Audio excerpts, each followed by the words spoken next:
Fue una etapa, una historia de nuestra vida, mala, donde hemos tenido que pasar generaciones para perder ese odio de cuidado con aquel que mató y cuidado con aquel que mató. Eso es malo, eso es malo, eso va a una semilla de padre a hijo y vamos a tener que recordarlo para los que vienen detrás, recordar esto que ha pasado, porque si no lo estamos aquí para contarlo, quedaría en saco roto, en el olvido, en el olvido, en el olvido, en el olvido.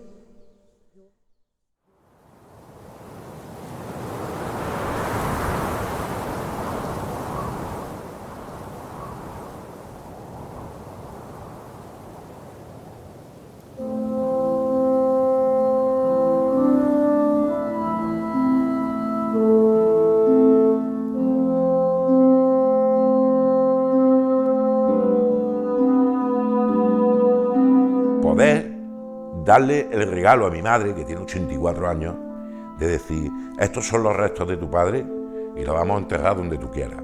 Y le vas a llorar y le vas a rezar donde tú quieras, si quieres rezar, por creencia, por lo que sea. Y es lo único que yo quiero, ¿no? Le mandaron una citación y cuando llegó al puente de la Carlota, le dice uno, ¿tú dónde vas? Dice, pues mira, yo ahí voy, que me han mandado a llamar. Dice, pues vuélvete, si quieres, que ahí han entrado dos, y los dos que han entrado, los dos los han fusilado.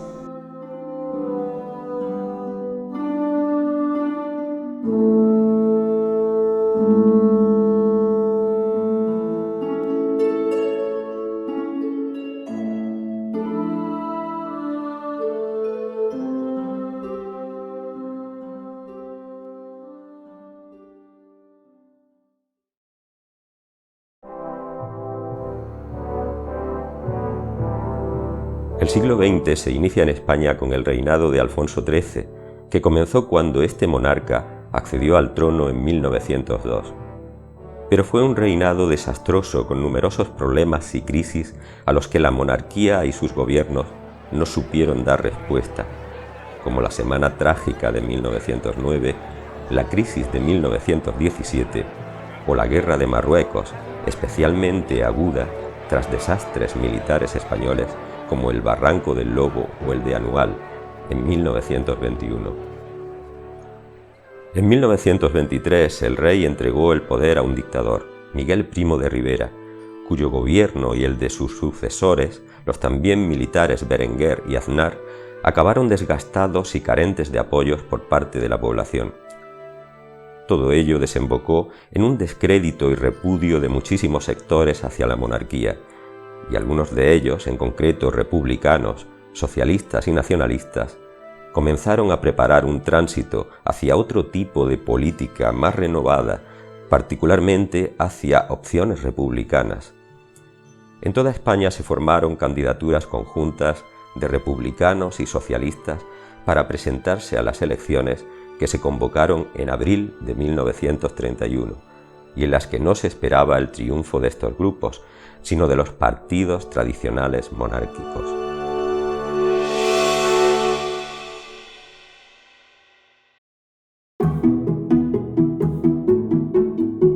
De este modo, el 12 de abril de 1931, se celebran elecciones locales en España, saltando la sorpresa de que resultan vencedoras en las grandes ciudades y en muchos pueblos las candidaturas de carácter republicano. 2 días después de esa sorpresa electoral, el 14 de abril, la voluntad de la nación es clara y se proclama la Segunda República Española.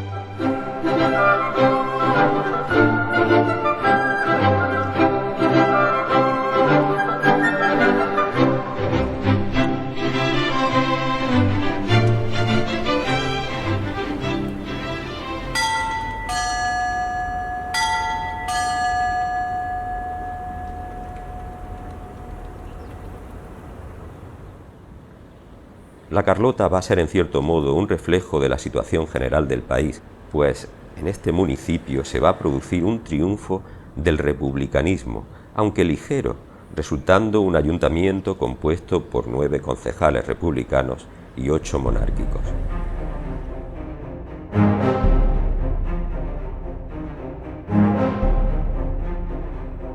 Dos partidos republicanos que tuvieron el protagonismo local en este momento fueron el Partido Socialista Obrero Español, con Francisco Afán Otero a la cabeza, y el Partido Republicano Autónomo, que tenía como presidente a Manuel Luque Melero. En 1933 no se celebran elecciones municipales en La Carlota, pero por mandato del Gobierno Civil de Córdoba, que actúa a su vez por orden del Gobierno Central, tiene lugar un pucherazo para desbancar a la izquierda del poder. El ayuntamiento es destituido y un delegado del gobernador acude a La Carlota para nombrar una corporación mayoritariamente de derechas, con 5 concejales del Partido Radical y 3 de Acción Popular Agraria, frente a 4 socialistas. Finalmente, en las conocidas elecciones del 16 de febrero de 1936, se producirá el triunfo aplastante en La Carlota del Frente Popular, coalición de izquierdas, con el 77% de los votos. El PSOE obtendrá 7 concejales, Izquierda Republicana 4 y Unión Republicana 2. Así se llegará a la guerra civil con el socialista Francisco Afán como alcalde.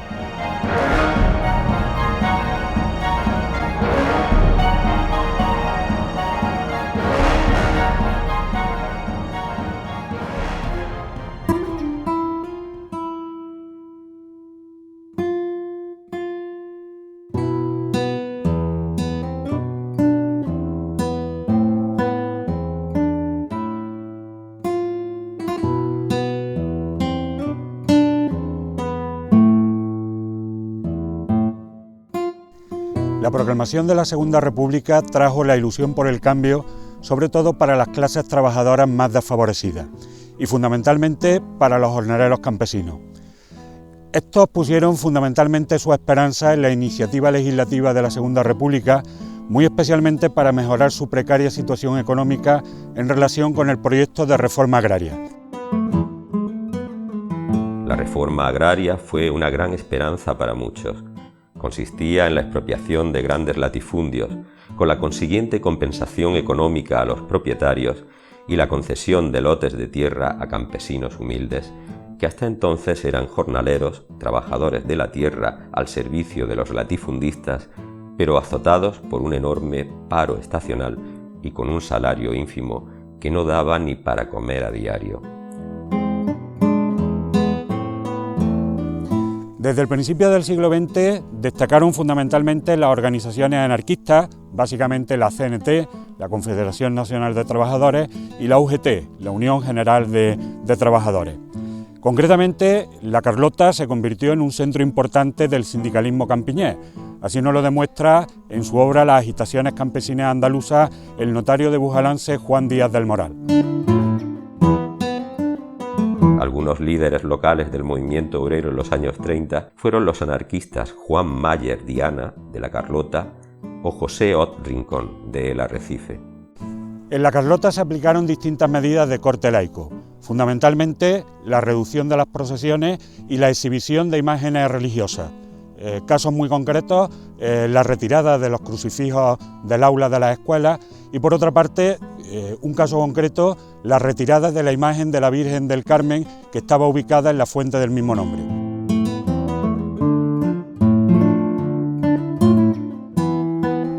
Así, por ejemplo, la calle Concepción, que pasó a denominarse del 14 de abril, la calle del Rosario, que recibió el nombre de Joaquín Costa, y la Plaza de la Iglesia, que fue rebautizada con el nombre de Pablo Iglesias en honor al fundador del Partido Socialista Obrero Español.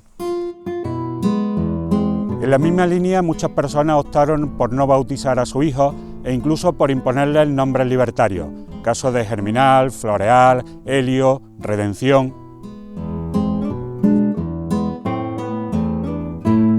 Por estos simples hechos, hoy considerados como totalmente normales, muchas personas fueron acusadas simplemente por haber pertenecido a un sindicato, por haber sido beneficiarios de la propia reforma agraria, de tal manera que esa acusación le llevó posteriormente a ser perseguidos en lo que podríamos denominar una acción de simplemente venganza ciega. Venganza ciega, venganza ciega, venganza ciega.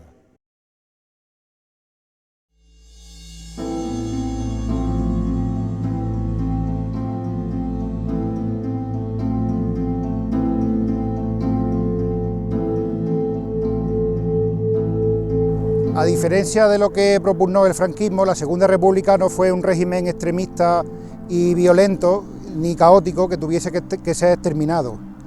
Se sabe incluso que desde la misma proclamación de la República, el 14 de abril de 1931, los derechistas principales de España más extremistas se reunieron en la casa del conde de Guadalhorce para planear el derribo de la República y lo juraron que iban a acabar con ella.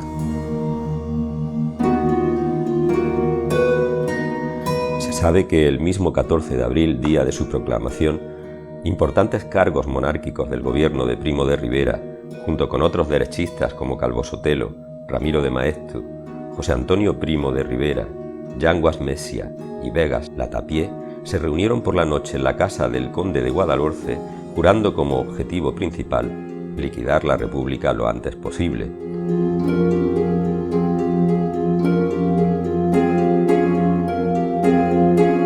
Otro hito importante sería la Sanjurjada de 1932, verdadero golpe de Estado ocurrido el 10 de agosto de ese año y encabezado por el general Sanjurjo con la colaboración de otros personajes y militares monárquicos. Pero el golpe fue un fracaso en buena parte por la importante movilización obrera, lo que no obstante sería tenido en cuenta en 1936 y años sucesivos, determinando la feroz represión contra las organizaciones y personas más o menos significativas del obrerismo.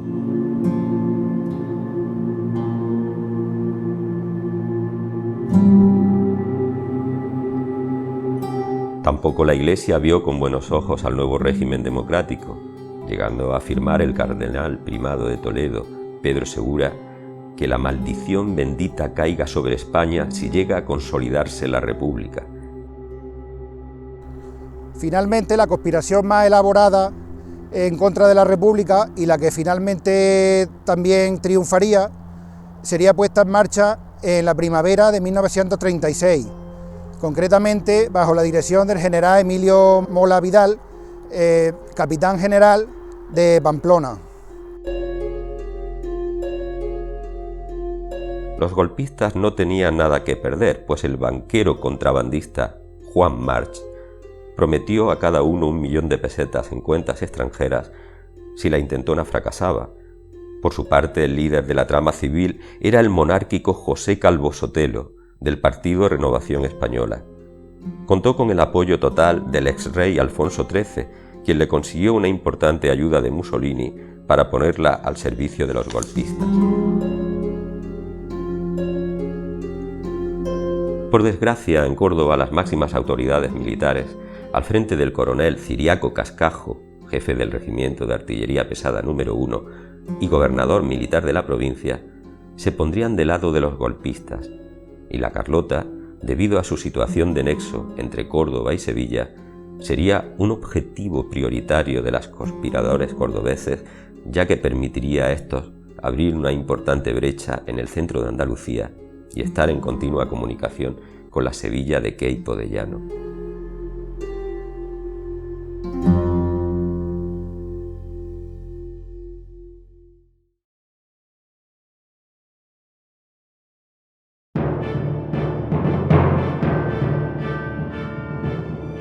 Porque tenemos que construir y llevar un camino grande y seguir llevando sobre los hombros de los españoles el sueño legendario y tradicional de la juventud española forjará, y la forjará porque lo está jugando con sangre propia. ¡Nueva España en pie! Mujeres, defended la vida de vuestros hijos, defended la libertad de vuestros hombres. Todos los sacrificios imaginables antes que consentir que triunfen las fuerzas que representan un pasado de opresión, un pasado de tiranía. Todos contra la reacción, todos contra el fascismo, un solo frente, una sola unión, hombro con hombro unidos todos.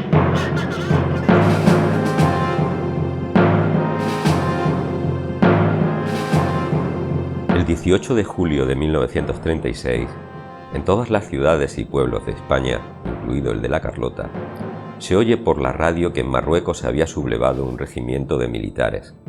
A las 8 de la tarde, Radio Madrid hace un llamamiento al pueblo para que defienda a la República. En el ayuntamiento tiene lugar, como va a suceder en todos los municipios gobernados por el Frente Popular, la formación de un comité republicano al frente del socialista Francisco Afán, que era en ese momento el alcalde de la localidad. La Guardia Civil local, al mando de Juan Rodríguez Montilla, confiesa falsamente a las autoridades locales que estaba de su parte, pero en verdad obedecía en todo momento a los superiores golpistas de Córdoba, permaneciendo parapetada en el cuartel.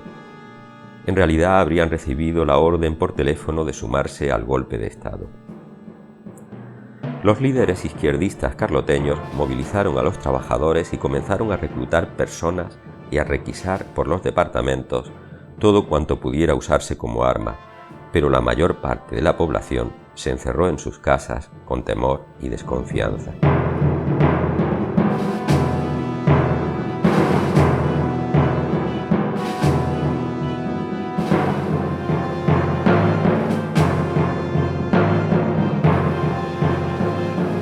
El 19 de julio, a mediodía, comenzó de verdad la guerra civil para el pueblo de La Carlota.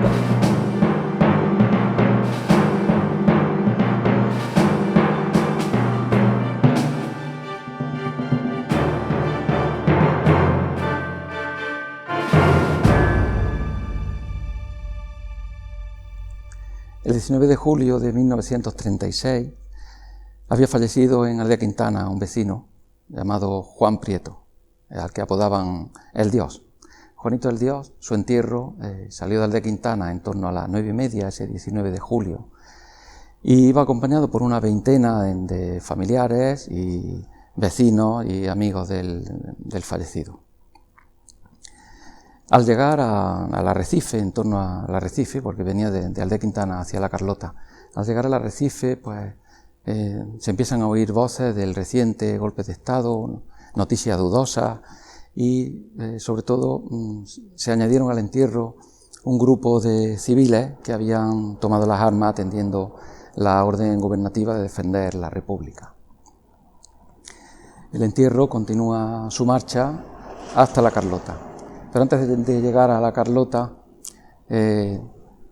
nos iremos atrás en el tiempo un día, el 18 de julio, cuando el comandante Manuel Sagrado Marchena decide unirse a la causa golpista. Eran 3 camiones llenos de militares y numerosos civiles que acompañaban a los vehículos, al mando del teniente de la Guardia Civil, Manuel Albandea Rivas.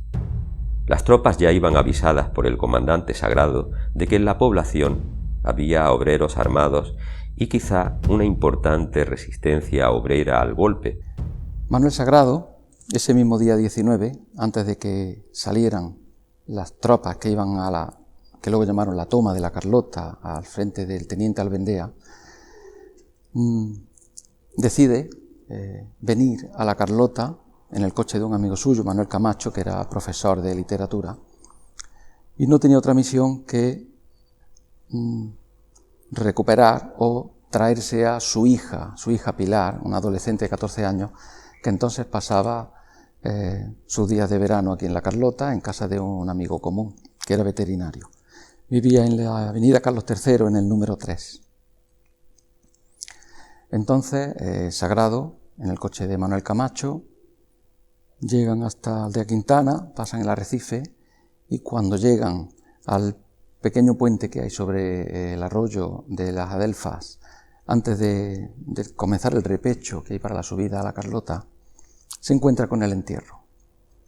Al encontrarse con el entierro, los civiles armados que iban a caballo acompañando al entierro le dan el alto. Comienza una pelea dialéctica y las palabras dieron paso a los tiros y durante un cuarto de hora, pues el cielo de La Carlota atronó. 30 y tantas balas salieron del mosquetón de Sagrado, 20 o 30 salieron del otro lado. Por supuesto, cuando comenzó esta refriega, todos los familiares del difunto y los acompañantes pues huyeron corriendo a guarecerse entre los maizales y, en fin, lo que encontraron allí. Se quedó solo, el entierro iba, el féretro iba atado a una mula o a un burro atado así en posición perpendicular al animal y se quedó solo en la carretera. Mientras tanto se produjo esa refriega. Sagrado había mantenido un altercado y un tiroteo con los que iban en la comitiva fúnebre, resultando muerto como consecuencia de ello Alfonso Castro Cantarero, que se convirtió en la primera víctima de la guerra civil en la Carlota.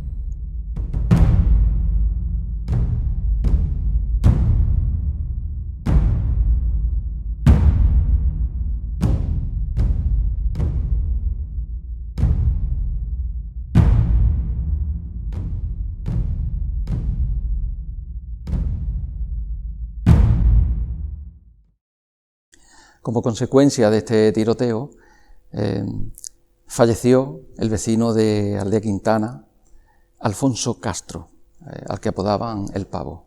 Recibió un disparo en el costado. También resultaron heridos 2 personas más de ese lado.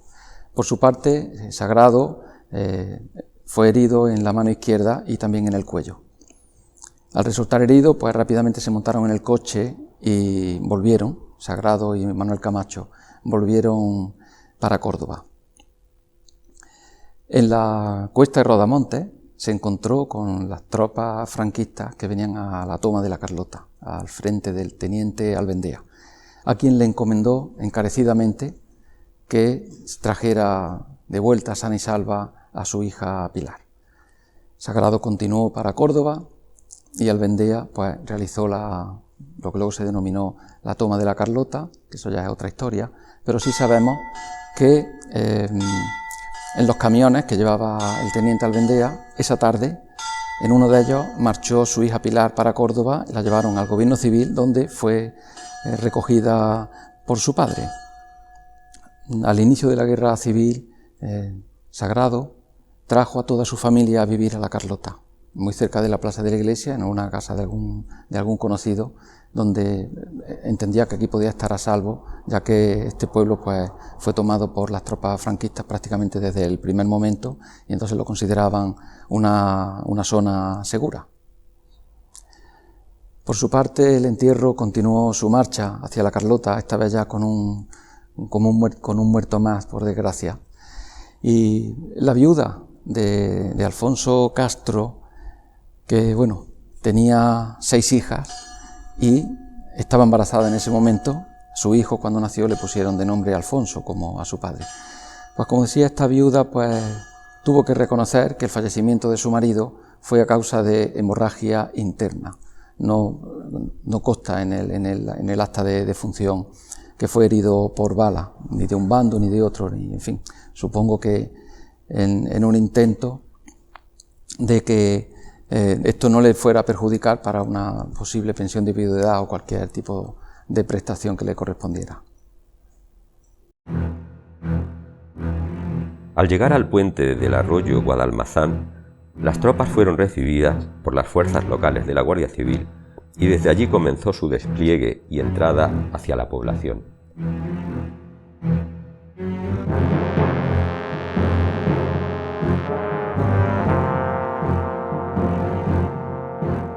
Una parte de las tropas se situó en un cerro próximo, llamado La Tarabita, y desde allí comenzaron a disparar hacia la población o hacia donde hubiese personas haciéndoles frente.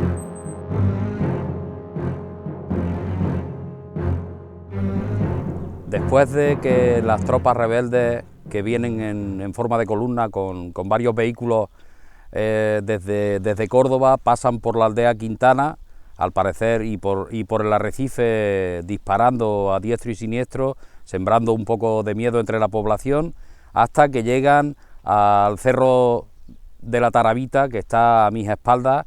Al parecer ahí, como no sabían exactamente en qué situación se encontraba la población de la Carlota, digamos en el interior del pueblo, se detienen, toman posiciones desde el cerro de la Tarabita, por un lado, y por el otro lado intentan rodear un poquito la Carlota antes de entrar directamente dentro de la población.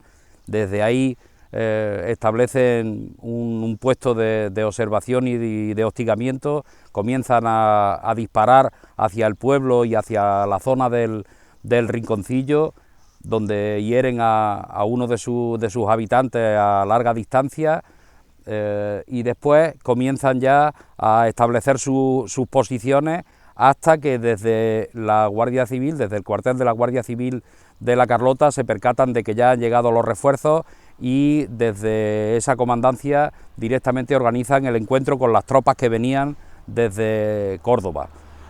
Y en ese momento es cuando se produce el engaño, parece ser, desde el comandante de la Guardia Civil hacia el alcalde y algunos miembros más de la corporación, y los hacen creer que es conveniente entrevistarse con las tropas que vienen desde Córdoba, al cual engaño cede el alcalde y algún concejal más, y acompañan a la Guardia Civil a encontrarse con las tropas rebeldes que estaban apostadas en el puente sobre el río Guadalmazán. Y es ahí donde se produce la detención del alcalde y algunos más, y su posterior retirada hacia Córdoba. A partir de que es capturado el alcalde y el teniente de alcalde, Escribano, ya las tropas rebeldes comienzan a entrar en el pueblo y proceden a la dominación del propio pueblo, provocando tiroteos, provocando básicamente miedo entre la población, que corría de un lado para otro sin control ninguno.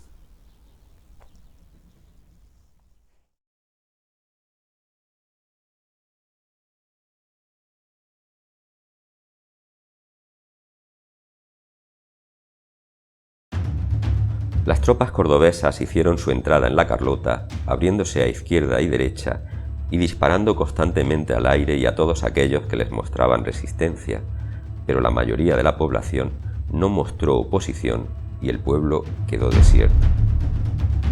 Algunos carloteños fueron apresados y los derechistas encarcelados el día anterior fueron liberados. Al llegar al ayuntamiento se detuvo también a algunas autoridades republicanas y a 40 personas más.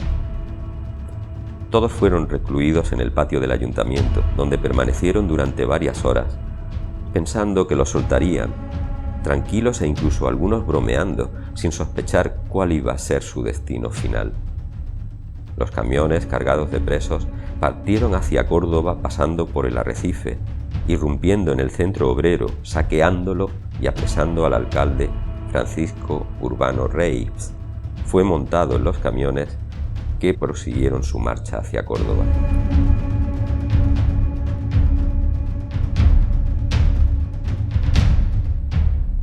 Al parecer, algunos presos que debían haber sido conducidos a la cárcel de Córdoba, ante la falta de sitio en esta, fueron fusilados en la Cuesta de los Visos, poco antes de llegar a la capital. El lugar en el que nos encontramos, la Cuesta de los Visos, fue uno de los muchos lugares en las inmediaciones de Córdoba, el caso de la Cuesta de Rabanales, la Cuesta de la Lancha, la Carrera del Caballo, la Carretera de Trasierra o la Cuesta de los Visos, donde se practicaron fusilamientos en la primera fase de la represión después del alzamiento. Esa fase duró aproximadamente hasta el día 16 de agosto y tenía como objetivo, por una parte, eliminar a los adversarios políticos y por otra parte, sembrar el terror. El lugar, como estamos viendo, estaba apartado de la ciudad, situado en un lugar elevado. Los cerros que vemos a nuestra espalda servían de parapeto con el objetivo de disimular el sonido de los disparos y por lo tanto constituía un lugar ideal para los fusilamientos. La primera parada en los Visos parece segura porque en el pueblo se sabe que 4 de los hombres más jóvenes de los que iban en los camiones lograron escapar de aquel lugar y refugiarse en el río Guadalquivir. Federico Escribano Jiménez, José Elguerra, Pedro Mayer Diana y José Hidalgo Miranda. Los prisioneros llegaban desde Córdoba, desde las cárceles de Córdoba. Especialmente desde la cárcel provincial, que estaba ubicada entonces en el Alcázar de los Reyes Cristianos. Una cárcel que servía de lugar de partida de los que posteriormente iban a ser fusilados. Normalmente gente que ingresaba en la cárcel un día era sacado a la medianoche y normalmente no volvía nunca jamás.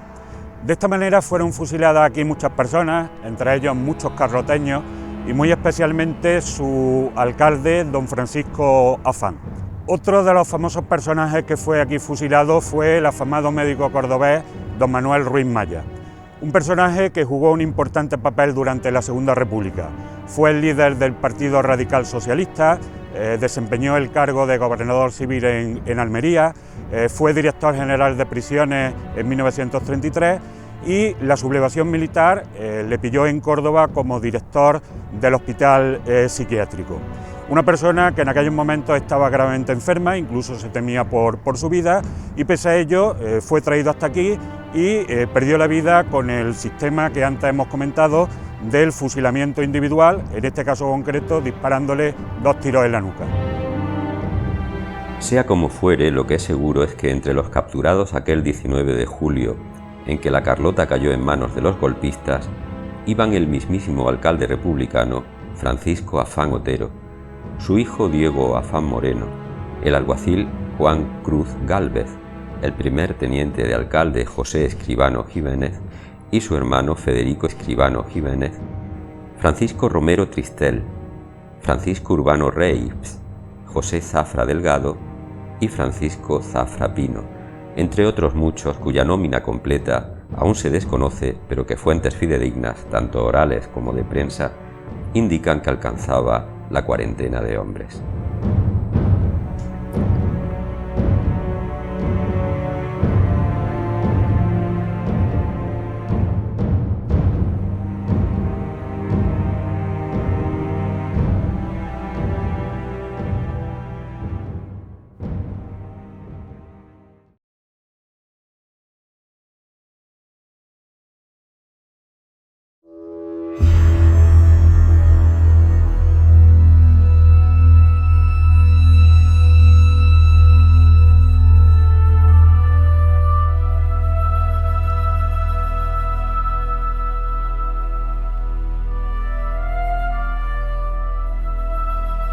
La toma de la Carlota por los golpistas inmediatamente desató numerosos casos de represión, muchos de ellos documentados por los testimonios orales. La represión estuvo dirigida principalmente hacia oponentes o personas desafectas a la causa o cruzada fascista, puesto que la Carlota fue un municipio con una importante actividad obrera y sindicalista durante los tiempos de la República e incluso desde las primeras décadas del siglo XX, sería por ello objeto de una sangrienta represión, hasta el punto de que se trata del 9º pueblo de Córdoba con más ejecuciones, lo que no es baladí si tenemos en cuenta su tamaño relativamente pequeño, y que Córdoba fuese una de las provincias que más sufrió la represión de toda España.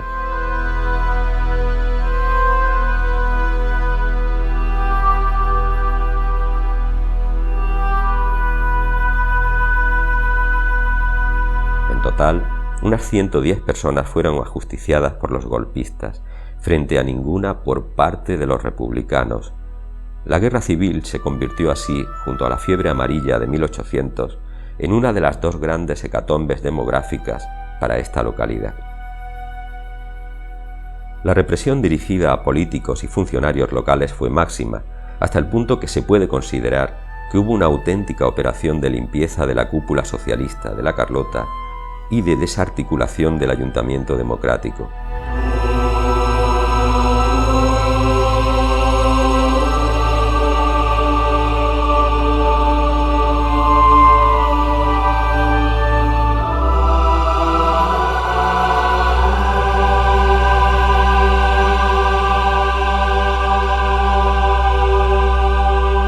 El alcalde Francisco Afán, el teniente de alcalde José Escribano, los concejales de izquierdas y los alcaldes pedáneos, como Francisco Urbano o Luis Romero, todos represaliados, dan buena cuenta de ello, extendiéndose además la represión a numerosos funcionarios del consistorio, tanto que el número de víctimas perteneciente al mundo político administrativo carloteño es realmente elevado. También hubo fusilamientos de mujeres, jóvenes, ancianos y varios miembros de una familia a la vez, como los 3 hermanos Sánchez Losada de los Algarbes y los Rosales Campos de la Carlota.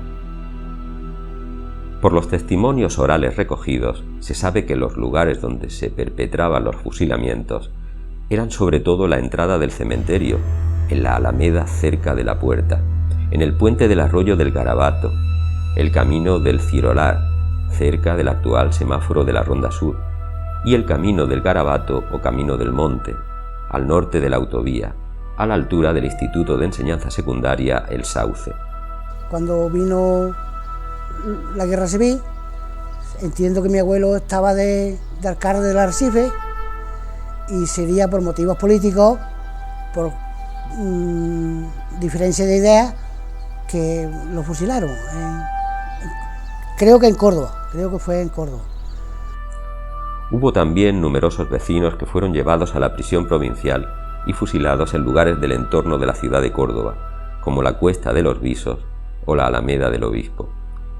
Hoy sus restos reposan en las fosas comunes de los cementerios cordobeses, donde se ha tenido el honroso detalle de recuperar su memoria con muros que recuerdan sus nombres y con la excavación de las fosas comunes que los acogen.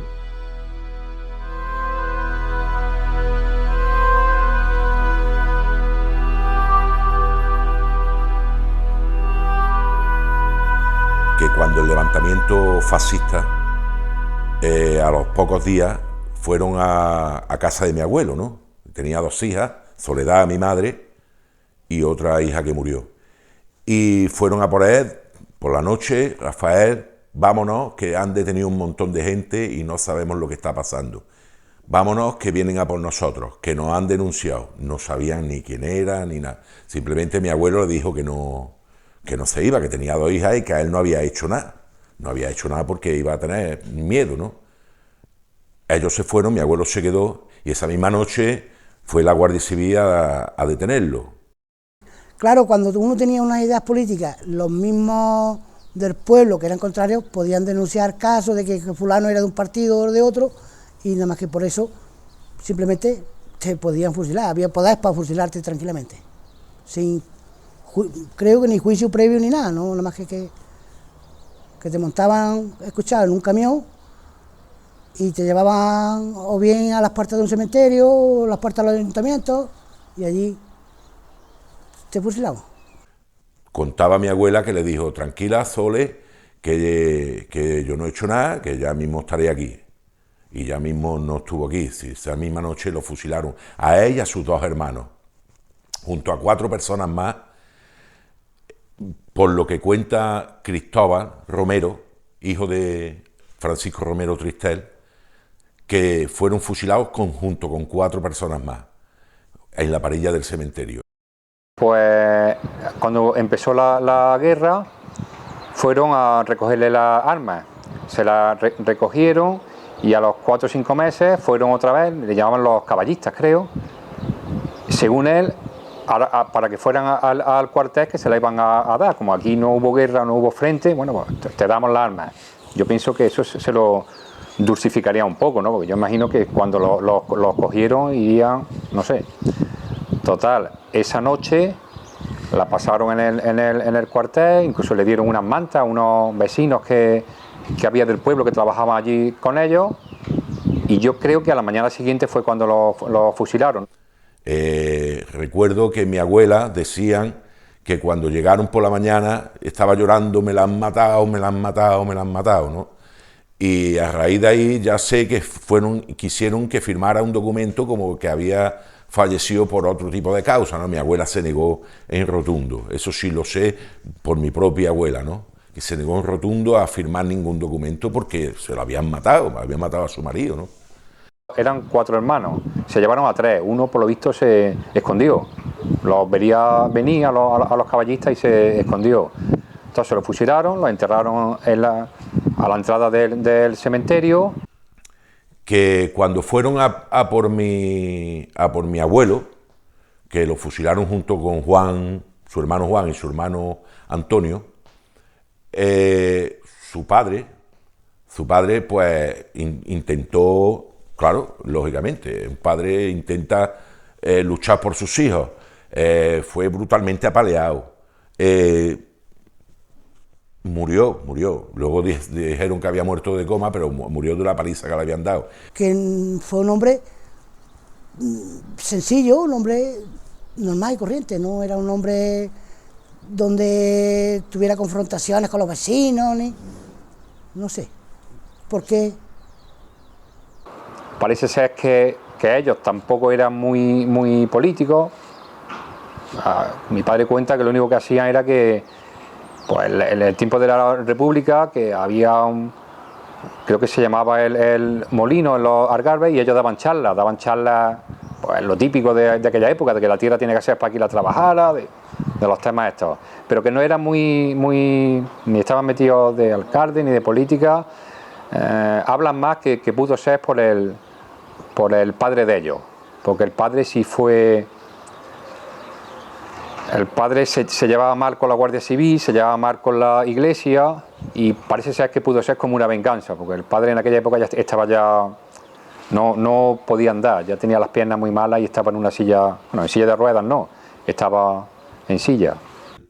El mero hecho de acabar con la vida de esta familia fue un mero hecho, simplemente un genocidio por ideas, por ser contrario a lo que defendía el golpe de Estado, ¿no? El golpe de Estado que decía que si era anticomunista, que si era a favor del catolicismo, que es lo que duele, que fuera también amparado por la Iglesia Católica, ¿no? Había otro hermano, Eduardo Rosales Campos, que tenía 16 años, ese no lo fusilaron, pero fue a refugiarse dentro del bar de su hermana Micaela, ¿no?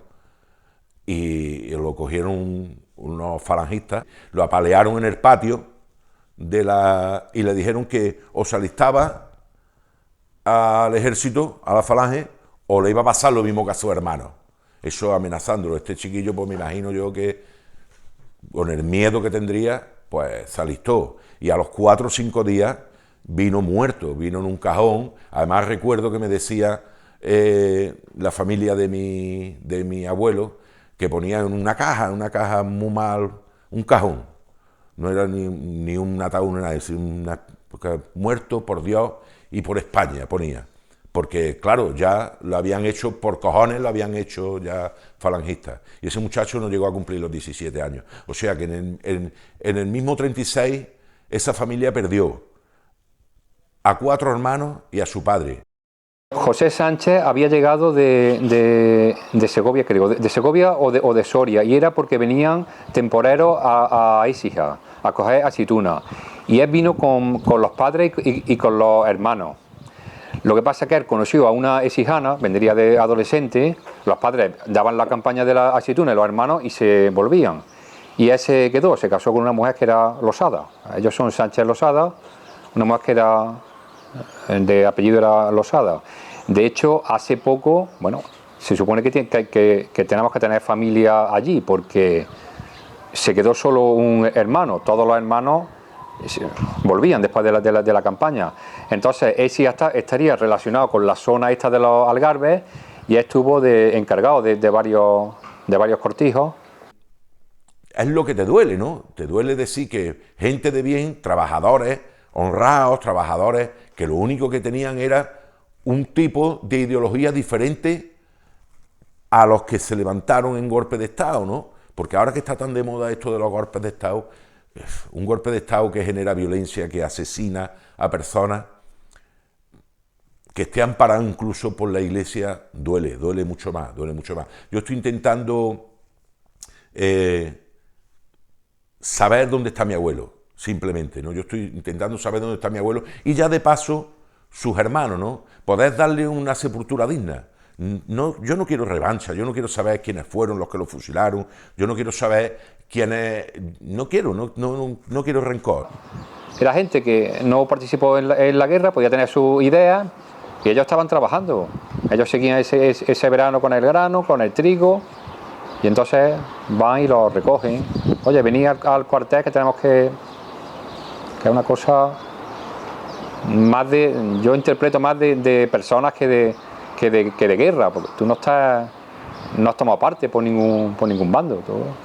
Eso sí, tienes una idea, pero bueno, las ideas las tiene todo el mundo.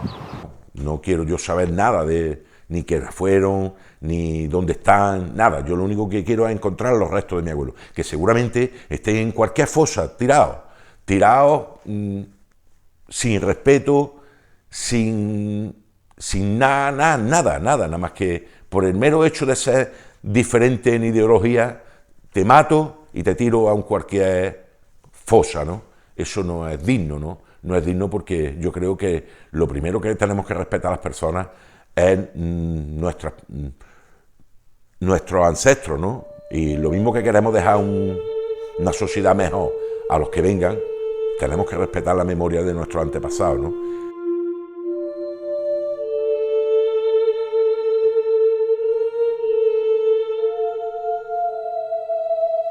La represión no solo se dirigió contra las personas de forma física, sino que a menudo tuvo un carácter económico, es decir, fue una represión destinada a apropiarse, mediante saqueo y rapiña, de los bienes de las personas de izquierdas fusilados o huidos a la zona republicana. Así, por ejemplo, José Escribano Jiménez, primer teniente de alcalde de La Carlota. Los fascistas carloteños aprovecharon su muerte para apoderarse de sus bienes y de su dinero, dejando a su esposa e hijas en la más absoluta indefensión. La represión económica hacia su familia tuvo dos vertientes. Por un lado, los fascistas saquearon la casa de José, y por otro, su esposa, Rosario Gómez Granados, no cobró más ninguna mensualidad de su marido, quien tenía una paga como sargento retirado de regulares.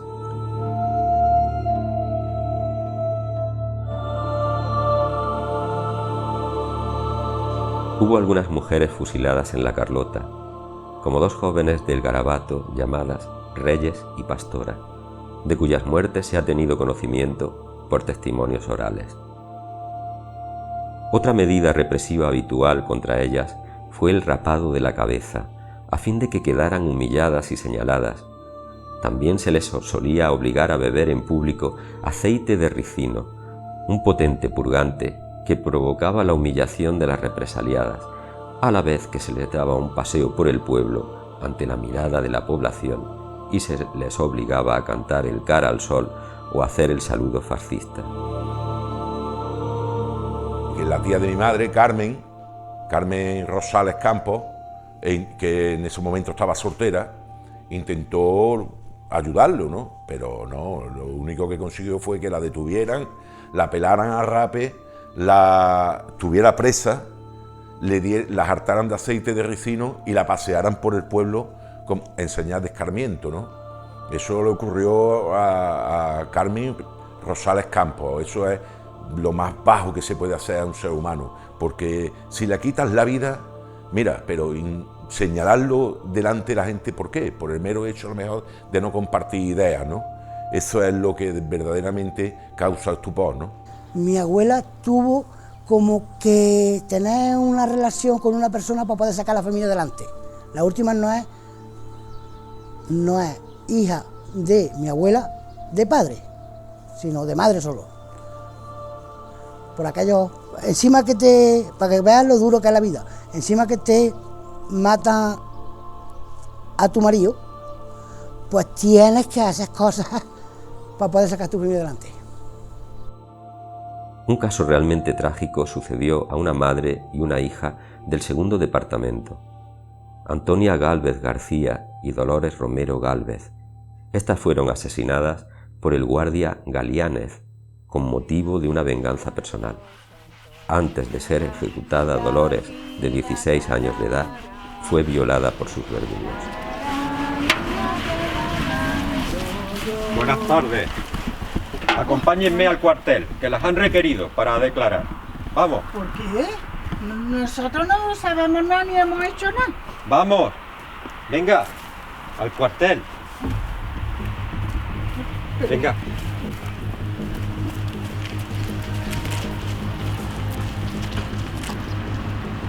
Venga, toma, ya. Venga. Mi hija, no, déjala. Canalla, déjala.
Sobre las víctimas documentadas en la Carlota sorprenden dos hechos.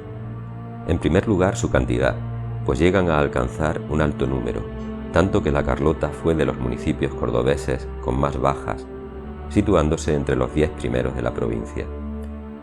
En segundo lugar, su cualidad.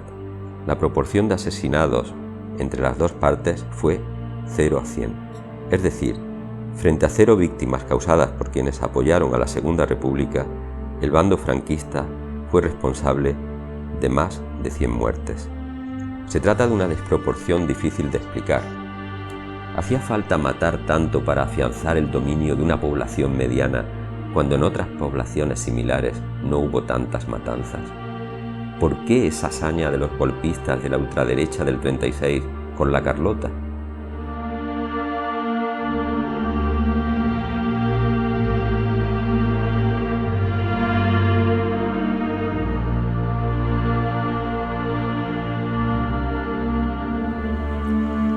Un breve análisis derivado de la comparación de los censos de población de 1930 y 1940 nos muestra los perniciosos efectos de la guerra civil sobre la demografía carloteña.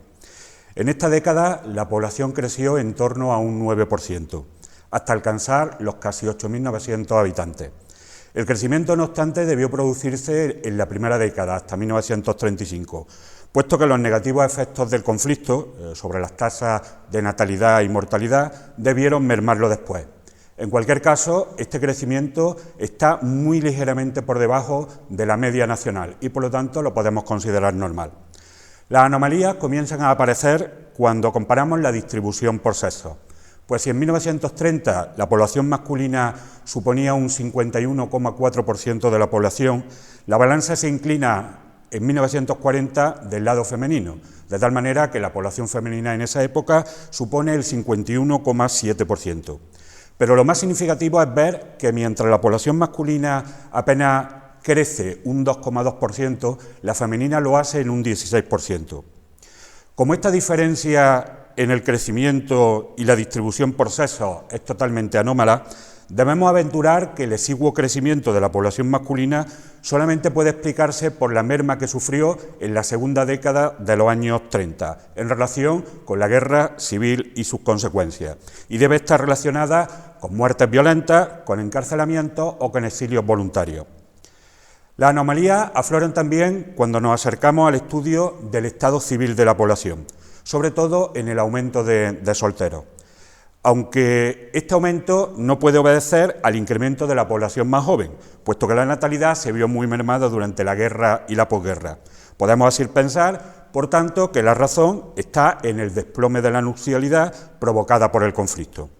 Pero lo verdaderamente significativo es que el aumento de soltería no fue ni mucho menos equitativo por sexo, ya que mientras los solteros crecieron en algo menos del 7% del total, las solteras lo hicieron en más del 22%. La radical diferencia que observamos solamente puede obedecer a la reducción del número de hombres casaderos, lo que parece incidir de nuevo en los perniciosos efectos que la guerra civil causó sobre la población más joven.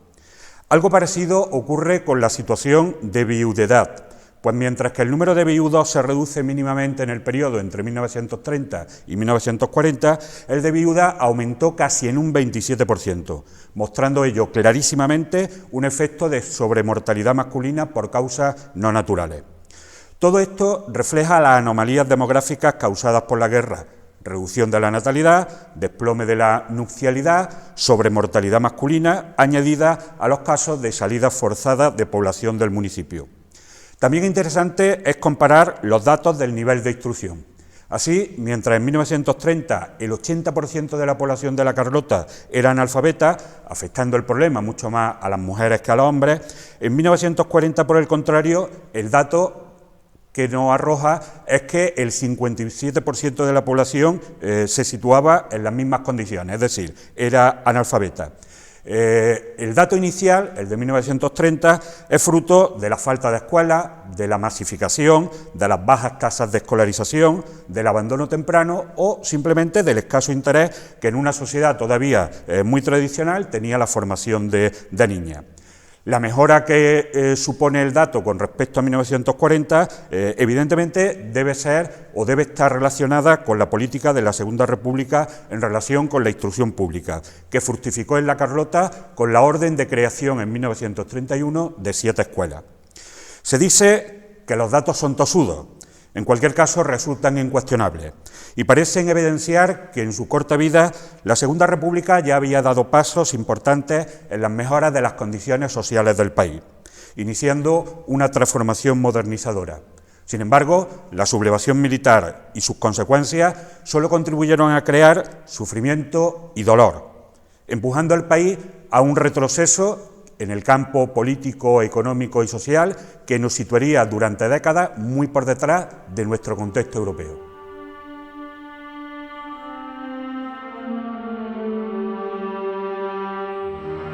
Finalmente, nunca debemos perder de vista las causas generales que subyacen en este conflicto. A este respecto, debemos recordar que los golpistas dieron instrucciones precisas para producir un gran daño a la población civil opuesta al golpe de Estado, como esta instrucción reservada número 1 del general Mola de abril de 1936. Producido el movimiento y declarado el estado de guerra, se tendrá en cuenta que la acción ha de ser en extremo violenta para reducir lo antes posible al enemigo, que es fuerte y bien organizado. Desde luego serán encarcelados todos los directivos de los partidos políticos, sociedades o sindicatos no afectos al movimiento, aplicándose castigos ejemplares a dichos individuos para estrangular los movimientos de rebeldía o huelga, de rebeldía o huelga, de rebeldía o huelga, de rebeldía o huelga, de rebeldía o huelga.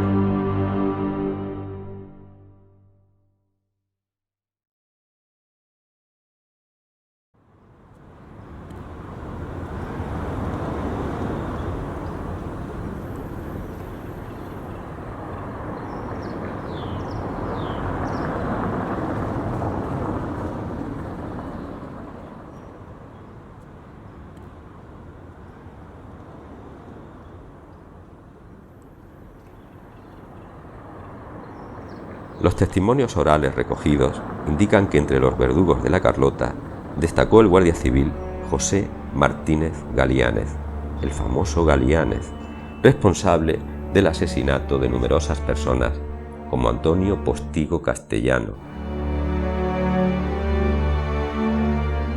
Isabel Herrera Gracia, que era la comadre misma del guardia, o los 3 hermanos Sánchez Losada de los Algarbes. Otro sicario tristemente famoso fue el Betunero, un pordiosero limpiabotas que había llegado a la Carlota, huyendo de la guerra, y que se alistó a la falange local para llevar a cabo la ejecución de las personas escogidas. Pero al margen de estos sicarios o revanchistas, muchas veces verdaderos oportunistas, los auténticos responsables fueron los acusadores y poderosos del pueblo. Estos se reunían en comisiones de auxilio que indicaban y ordenaban diariamente qué personas tenían que ser represaliadas. Algunos mayores recuerdan lo que llamaban la sala de la sentencia. Tras elaborarse la lista de personas a fusilar, guardia civil, falangistas, miembros de la Guardia Cívica y requetés cumplían la funesta decisión. A la paz de Dios. Buenas noches. Traigo noticias. He encontrado a varios rojos peligrosos en la zona de los Algarbes, conocidos por haberse opuesto al alzamiento. Están intentando armar a gente. Han repartido fusiles entre el comité de rojos para oponerse a los patriotas. Sí, fueron los mismos que desarmaron a varios hombres de bien. Hombres que se pusieron de parte de las gloriosas fuerzas nacionales. Esos también participaron en más de una huelga, poniendo en peligro los derechos legítimos de los propietarios de las tierras. Unos desagradecidos, rojos marxistas, que solo se merecen lo que van a recibir. A las ovejas negras hay que sacarlas del rebaño. A los impíos hay que separarlos del resto. No tienen remedio. Sí, por lo visto también dispararon contra el comandante sagrado. El comandante sagrado, no digo más. Son unos perros traidores, hay que acabar con ellos. Pues no se hable más. Mañana, antes de que amanezca, tendrán su merecido. Así sea.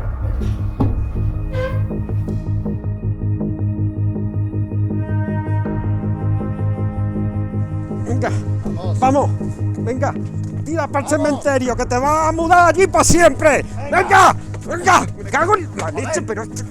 ¡Falta! ¡No me llames al cementerio! ¡Yo no he hecho nada! ¡Déjalo! Va a quedar aquí. Va a llevarlo con la fosa.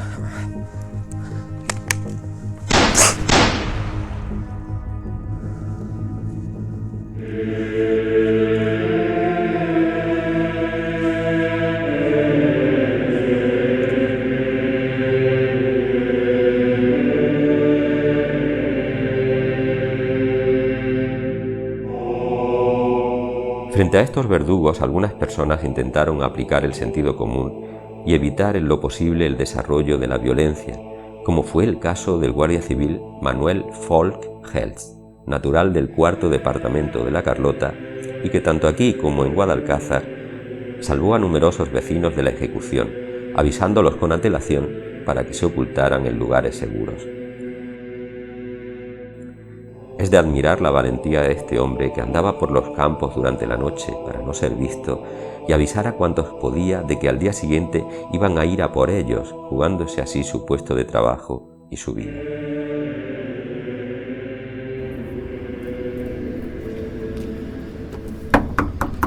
¿Quién es? Ana, soy el Moreno. ¿Qué quiere usted esta hora? Ana, dile a Fernando que se vaya y se esconda ahora mismo en la Marota, que mañana vienen a buscarlo para fusilarlo. ¿Pero por qué? Porque si mi Por marido Dios, no ha hecho nada. no digas a nadie que me has visto. Me juego la vida en ello. No digas nada. Muchas gracias, que Dios se lo pague.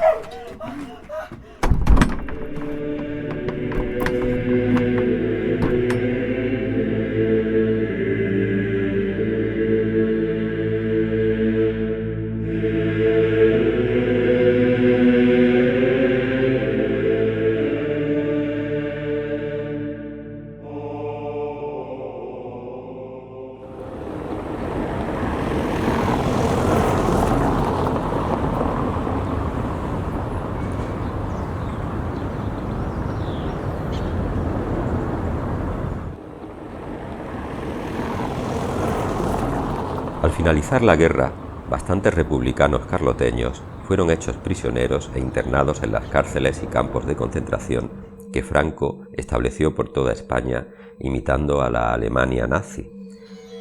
Muchos no saldrían de ellos con vida. Hubo varios fallecidos por exterminio, hambre y tortura solo en Córdoba, siendo 2 de ellos fusilados en prisión. El primero fue Mariano Alcaide Aguilar, albañil de 23 años, ejecutado en 1941, junto con varios presos más en la cárcel de San Rafael. El segundo fue el barbero y líder de las Juventudes Socialistas Unificadas del Rinconcillo, Rafael Aragonés Alcaide, de 29 años, fusilado en 1942 en el mismo presidio. Otros carloteños fallecidos en las prisiones franquistas fueron Manuel Osuna Morales, José Ramos Pozo, Manuel Montserrat Leonard, Juan Ortega Fuentes, Federico Moral Otero, Baldomero Corredera Ávila o José Rodríguez Adame. A menudo se indicaba que estas muertes se producían por causas naturales, pero lo cierto es que muchas veces se debían a torturas y al hambre consciente y promovida por el franquismo para la aniquilación de los presos.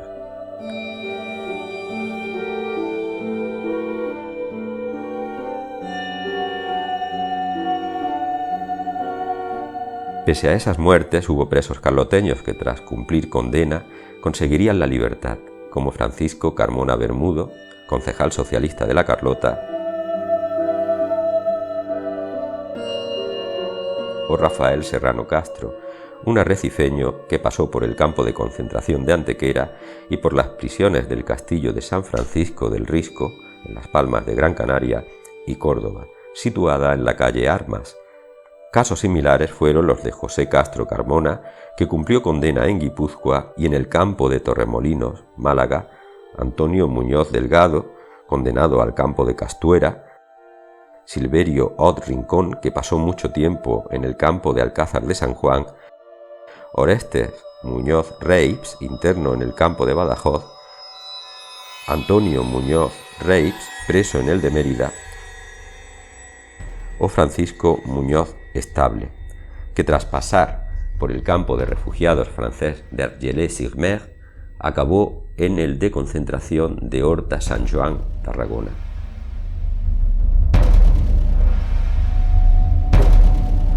Y claro, cuando yo me encontré, yo no sabía ni dónde estaba, si vi encima, solamente en una vereda, en un chozo, y lo que más me impresionaba con una prima mía, anoche precisamente, claro, ella ya tiene más añitos, ella nació en el 26 y yo en el 33, pues claro, yo estaba muy chico. ¿Qué viene? Con la que decía que viene, yo, ¡pum!, tirado a cuerpo tierra, donde fuera. La barriga llega en pina y todo, yo no miraba nada más que la presión aquella tan grande, y mayormente me gusta contarlo por eso, por la presión que cogí tan grande. Aquello cuando miraba así, aquello estamos en los callejones, tendría unos espacios, yo no puedo calcular bien el espacio que tendría, mucho no tenía un barracón o como lo llamaran aquello, de uno del otro, pero estaba todo lleno, la gente estaba fuera, ya para que le diera al aire o por lo que fuera, y cada uno estaba en los callejones aquellos. Y allí llegaron y nombraron, pues ya le di un beso, tú tomas una chipitina. Y hermano, y entonces nos unimos para atrás, que el hombre, por cierto, del carro me trató muy bien. Había unas charcas allí, llenitas, digo, aquí no puede la gente ni beber, ni lavarse, ni nada de la gota que había. Ese mismo año. Langosta grandísima. Pero que eso y eso es mayormente mi satisfacción, hombre. De contar la presión, yo me quedé como impresionado de la cosa. Y luego ya digo, la molestia fue porque se metió donde se metió. Se metió donde se metió. Ya cuando vino el licenciado, vino de la parte, lo mandaron para la parte del África, a la que fuera, yo qué sé. Él contaba que venía de parte del África y de allí vinieron juntos, que vino él y otro de Monte Alto, que era familia de Osuna.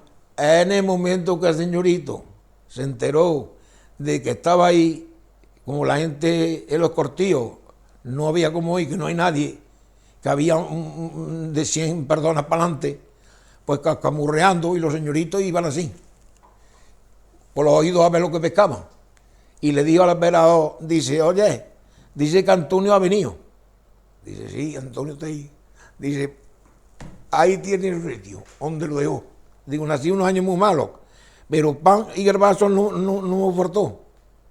Porque gracias a él, a que el tío fuera como fuera, toma estos pocos de garbanzo y estos pocos de harina para que esto yo les haga de comer. A luego él no fumaba. Y el tabaco se lo vendía, porque no había de nada, al panadero de la Aldea Quintana, a cambio de pan. Las mujeres iban a trabajar y le dijo, la comida no se puede tirar, Antonio. Se le da medio kilo, un cuarto kilo de pan a cada persona. Así que cuando volvían, pues ya tenía a mi madre partía el pan de 4 partes, entonces era 1 kilo, no era la porquería de hoy, y la criatura cogía después de trabajar y se llevaban a eso. Pero ya estaba yo ya más grande, bastante, ya habíamos pasado todo, casi todo lo malo. Pero para ti, el caso más bonito es que no había para todos los que hubieran la cola, que cuando decía se acabó, se acabó. Y yo venía con el puño encaquetado en las manos y dice uno, su madre ha estado ya. Porque otra le dijo, dice, esta ya ha salido su hija con el bollo. Dice, pues venga para acá.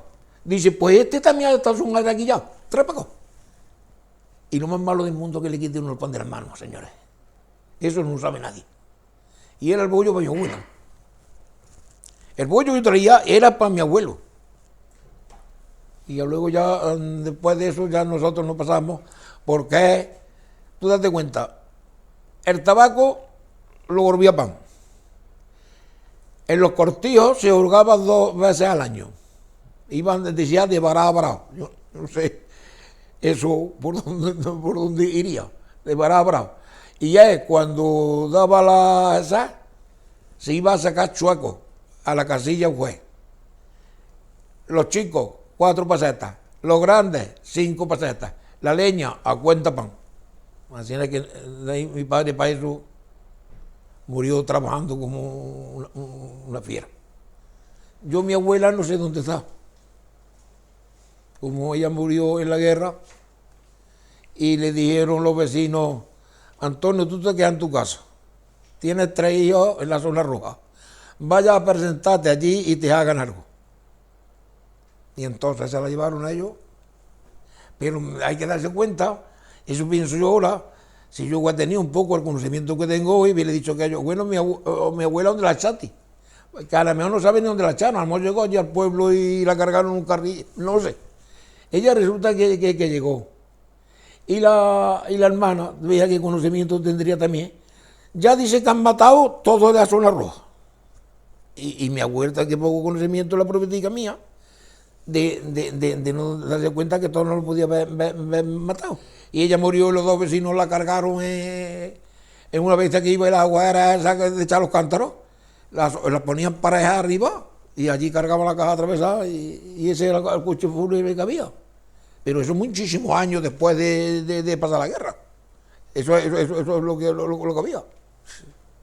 Yo no sabía que mi abuelo se murió y se murió. Y mi tía me tiró porro, eso y salió aquello que yo estaba bajo una higuerilla que tenía en la puerta. Y yo decía, ¿por qué llorará? ¿Por qué dice eso? Yo no tenía unos alcances, demasiado alcances tenía. Hoy los chiquillos parece que nacen sabiendo más. Pero de antes estaba uno atontulinado de todo. No te enteraban de nada. No charles, no esto, no lo otro, y ya está. Y no sabemos, mi abuela no sabemos el parero que tiene.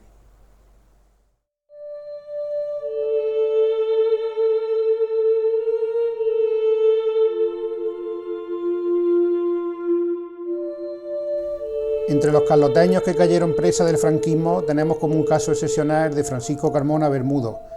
Este era natural del segundo departamento de la Carlota, Los Algarbes, donde había nacido en 1902 y fue concejal en 1931 cuando se inicia el periodo de la Segunda República.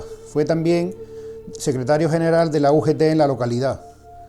Al estallar la Guerra Civil, Francisco tiene 33 años y siguiendo las órdenes gubernamentales, lógicamente se pone al lado del gobierno legítimo de la República, se dedica a recoger armas por su departamento, por Los Algarbes, para entregarlas en el ayuntamiento. Cuando se aproxima a la Carlota, están entrando las tropas desde Córdoba, por lo tanto no puede entrar, se da la vuelta y se marcha a refugiar en su parcela de Turullote, una finca, una zona, un paraje que está cercano al término de la Carlota, pero ya en el término de Écija.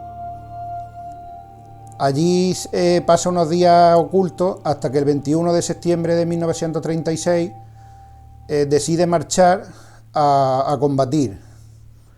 Tenemos constancia de que está por la zona próxima a Fuente Palmera, Palma del Río, donde se le suministra un caballo para hacer labores de vigilancia, hasta que finalmente, por el empuje de la fuerza franquista, pasa a la Sierra de Córdoba. Transcurre prácticamente toda la guerra para él en la zona de Villanueva de Córdoba, donde llega a alcanzar la graduación de sargento, y allí es finalmente apresado cuando termina la guerra civil y conducido a su localidad natal de la Carlota, donde se le hace un consejo de guerra y es condenado a prisión. En concreto, la condena que le cae son 20 años. En la zona de Villanueva de Córdoba, que fue a donde ya lo detuvieron y ya desde allí lo trasladaron aquí a la Carlota. Se ve para los interrogatorios, para las cosas y para todas esas cosas, que fue a donde y ya de aquí fue donde cuando aquí ya le echaron lo que era el castigo que tendría o lo que le inculparan y tal, pues lo llevaron a Córdoba. Y de Córdoba, efectivamente, yo la historia la conozco así, de que fuera al puerto de Santa María. Y luego del puerto de Santa María ya fue a donde lo trasladaron a Talavera de la Reina. Y bueno, hasta que ya tuvo la libertad. Aún es recordada por la familia la vuelta, el regreso de Francisco Carmona Bermudo de las prisiones. No podemos ni siquiera imaginar las condiciones, las tremendas y duras condiciones en que transcurrió la vida de estos presos del franquismo. Hay algunos testimonios y la verdad es que son escalofriantes. Él sobrevivió pues comiendo lo poco que le daban y haciendo trabajos manuales.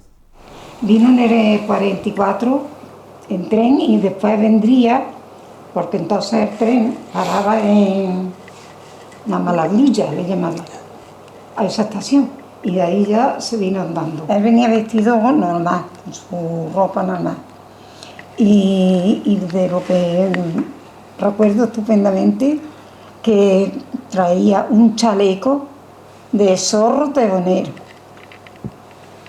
Y eso lo recuerdo yo también, cuando había mucha gente esperando. Mucha gente. Es que era muy querido. Muchas personas. Cuando mi padre llegó, muchas personas, yo lo recuerdo como si lo viera antes.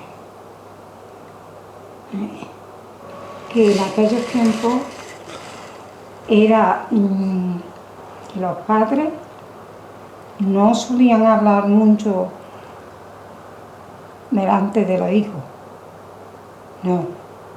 En la cárcel hacía vamos a ver, como digo, unos estuches de madera labrada con terciopelo por dentro. Una cosa maravillosa.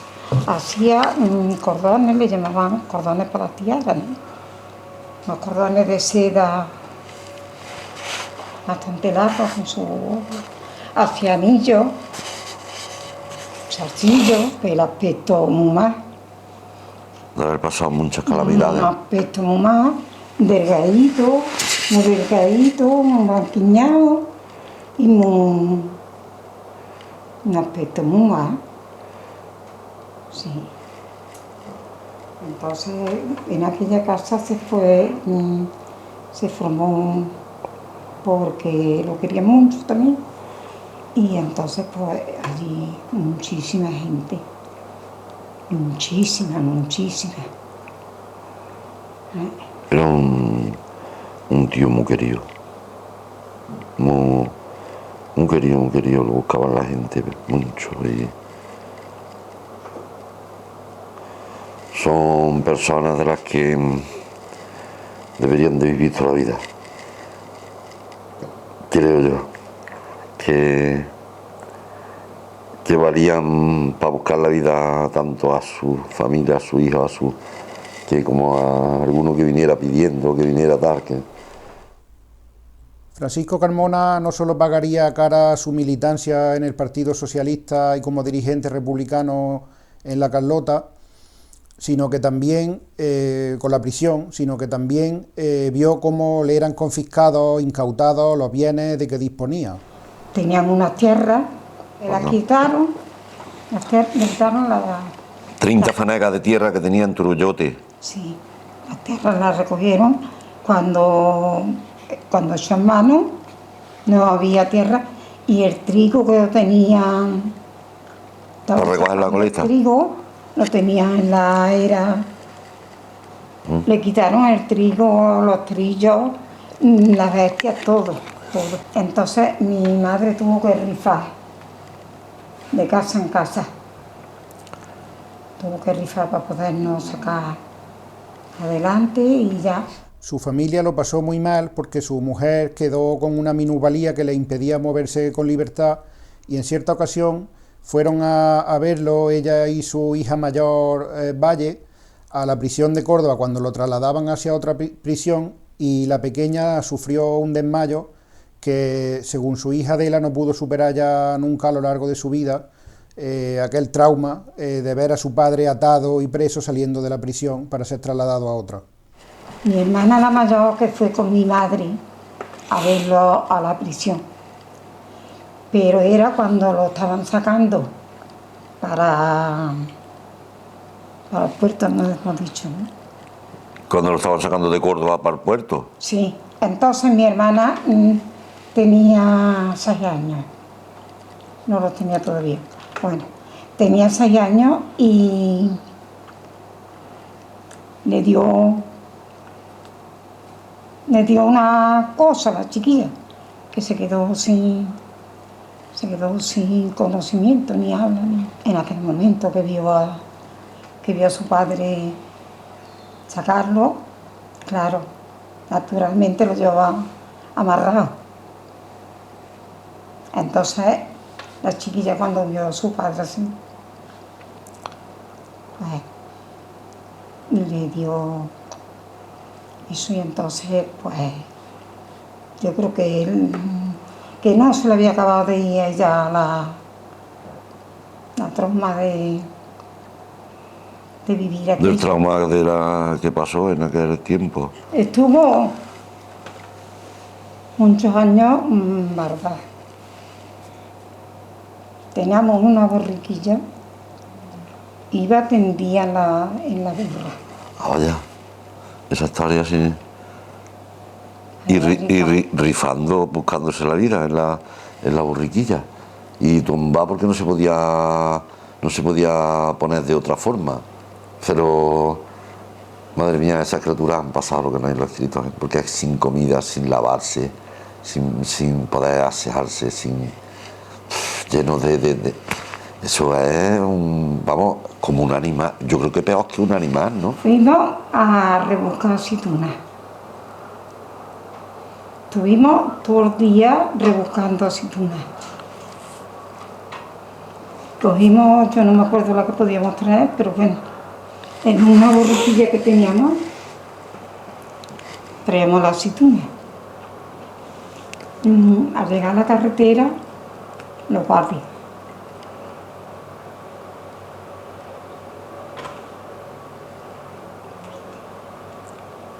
Nos la quitaron y le dieron una guanta a mi padre. Esa guanta me dolió más. La historia de Francisco Carmona Bermudo es sorprendente no solo porque fue de los escasos dirigentes republicanos que se salvaron de la muerte en el ayuntamiento de La Carlota, sino también porque tiene una increíble historia de guerra, ya que al marchar a la sierra, en la zona de Hornachuelos, conoció a una mujer que le pidió que se casara con él para salvar a su hija porque se estaba corriendo el rumor de que se lo llevaban a Rusia. Francisco accedió, se casó con ella y llegó a tener un hijo. Luego, más adelante, su hija Adela se dedicó a buscar a ese hermano perdido, porque Francisco Carmona le reveló a su hija de La Carlota. Francisco había tenido anteriormente hijos en La Carlota antes de marchar a la guerra, que tenían un hermano que él había tenido en la guerra, en la sierra, y que lo buscaran. Adela finalmente movió y removió todo lo que pudo hasta localizar a su hermano que había nacido en la guerra, hermano de padre, Francisco Manga, y que finalmente localizaron en Alcalá de los Gazules, en Cádiz. Y bueno, pues ahí tuvo él una historia en el que estuvo mucho tiempo sin venir a su casa, ni estuvo tal, y nada, y conoció una mujer, ¿no?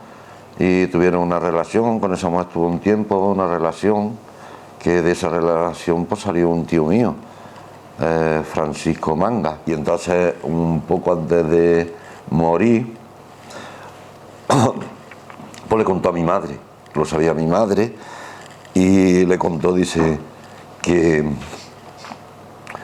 se buscáis que no sois, y le dijo que eran seis hermanos, que se buscaran. Y entonces mayormente ella fue la que más movió hilos buscando, aunque luego ya lo acompañó mi tía Valle también, que murió, y ya empezaron a hablar, a comunicarse con los de Madrid, a contarles la historia que venía, que eran 6 hermanos. Y luego pues fuimos ya a base de ir a Hornachuelos, a tirar de hilos y averiguando la historia por donde lo podríamos encontrar y toda esa historia.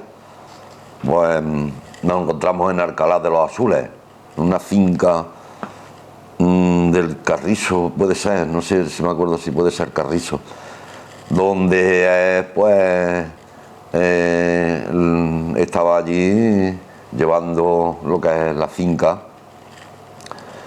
dirigiendo las cosas, porque allí se hacían cacerías muy grandes con gente muy importante, entre ellas el rey, que por cierto tienen fotos y tienen cosas de las cacerías cuando el rey iba allí a cazar y todas esas cosas.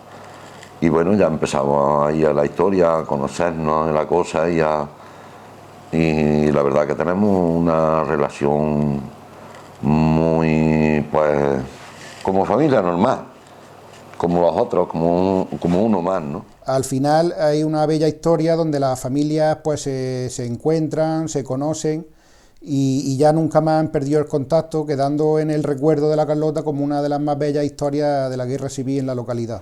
Para mí, la pena de no haberlo podido disfrutar más, ¿no? La verdad, porque era... Para mí es un crack, ¿no? Es una persona que se tenía... Luego es como tenía estudios, tenía sus cosas de tal, también juntaba allí mismo en la casa esta que estamos hablando de Raspita, enfrente en Carraspita, pues ahí iban todos los chavales de mi edad, así que tenían allí, iba y daba clases de maestro escuela, vamos, de maestro escuela. Es que era para lo que echara mano, el tío para lo que echara mano, para lo que hiciera, para que tal, era un crack, ¿no?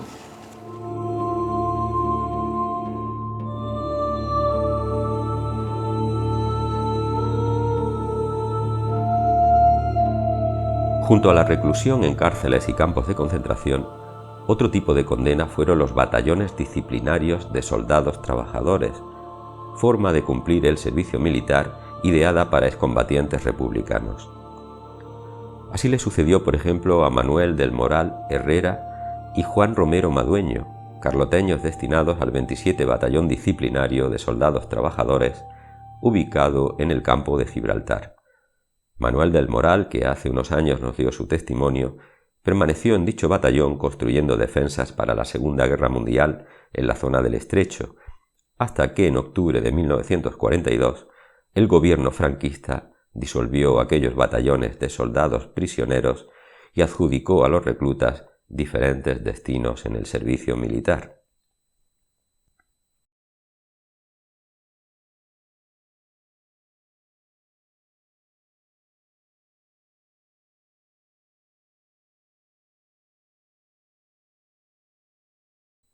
Aunque la Carlota no fue una zona conflictiva desde el punto de vista bélico, es un caso ejemplar de casi todas las trágicas situaciones que se dieron durante la Guerra Civil Española.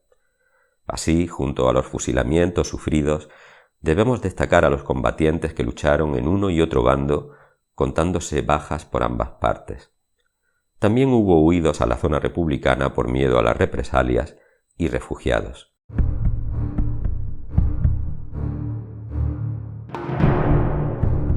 La población se ocultaba en el campo cuando oía que las tropas franquistas, especialmente los temibles moros de Franco, podían hacer alguna batida por la zona. Otros vecinos permanecieron escondidos durante los años que duró el conflicto, como Manuel Pavón Bermudo, vecino de los Algarbes, que tuvo que ocultarse en un pozo y salir solo por las noches porque lo habían confundido con otra persona que se había significado durante los primeros días de la guerra contra los golpistas. El exilio fue otra triste salida para varios carloteños que lucharon por la República. Este fue el caso de los anarquistas José Ot y Juan Mayer.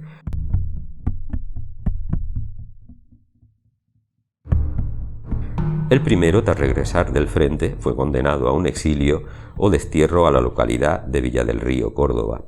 Pero Mayer, que será capitán de un batallón en el ejército republicano, en la 88 Brigada Mixta de los hermanos Jubiles, tendría que huir a Francia al terminar la contienda.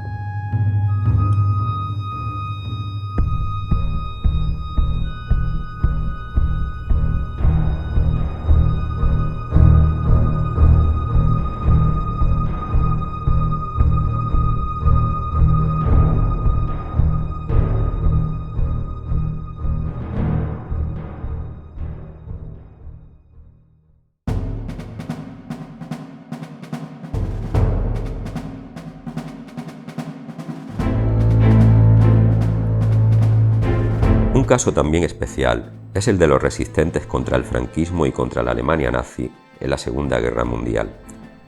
Respecto a la resistencia contra el franquismo, hubo un guerrillero o maquis, natural de la Carlota, Francisco Osuna Galiot, apodado El Vidrio, que había nacido en la aldea de Las Pinedas.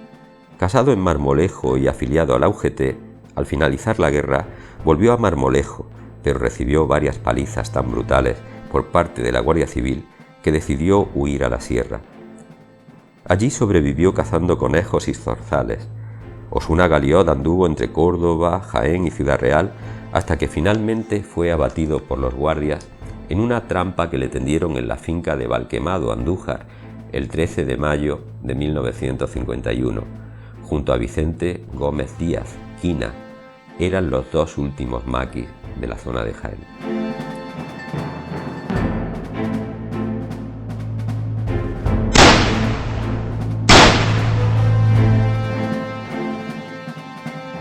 En relación con la resistencia española al nazismo, se inició cuando muchos republicanos españoles refugiados en Francia comienzan a llevar desde allí una importante actividad de lucha contra la Francia de Vichy o contra las tropas de Hitler en la llamada Resistencia Francesa. Ese fue el caso de Helio Jiménez Cuesta, un arrecifeño que participó en el maquisar y, aunque capturado por los nazis, logró escapar hacia Venezuela. Otro caso similar del que conocemos poca información es el de Antonio Herzog Koch, liberado en 1945 del campo de concentración de Mauthausen, Austria. Pero otros cayeron en manos de los nazis y no lograron salir con vida de esos lugares infernales, como Cristóbal Millán Cartón y Juan Olivares Zafra, internados en el campo de Gusen, próximo a Mauthausen, aunque Olivares fue trasladado al siniestro castillo de Harzheim, donde los nazis aplicaban la eutanasia y donde este vecino de la Carlota fue exterminado.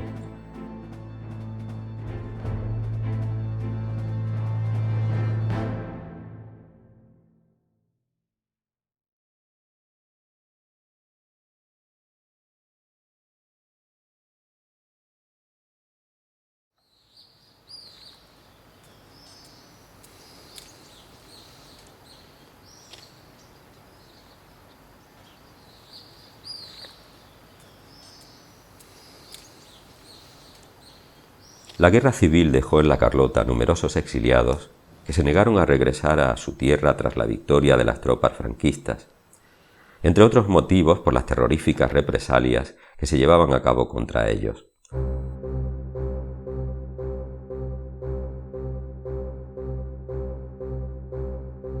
La mayoría se exiliaron en Francia, como ocurrió con los dirigentes obreros Juan Mayer Diana, Francisco Rey Rodríguez, o sus hijos, los hermanos Cándido, Acracio, Juan, Mayo y Francisco Rey Ortiz, del Arrecife. Hubo también otro arrecifeño, Helio Jiménez Cuesta, que pasó desde Francia a Venezuela y volvería a regresar a su pueblo a principios de este siglo. Asimismo, un caso muy llamativo es el de Primitivo Moyano Toledano, vecino del tercer departamento, que combatía en la 88 Brigada Mixta en Alicante y que escapó hacia Argelia por el puerto de esta ciudad levantina a bordo del famoso buque británico Stanbrook, uno de los últimos en salir de España, con miles de refugiados republicanos a bordo.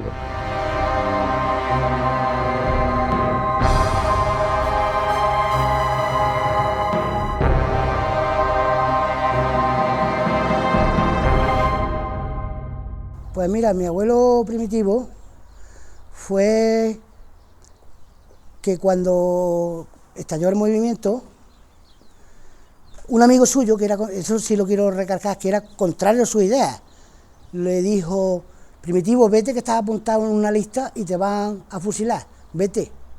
3 días antes de aquello, cogió mi abuelo el camino y se fue no sé si era como al puerto de Valencia, por ahí pudo llegar para embarcar para Francia.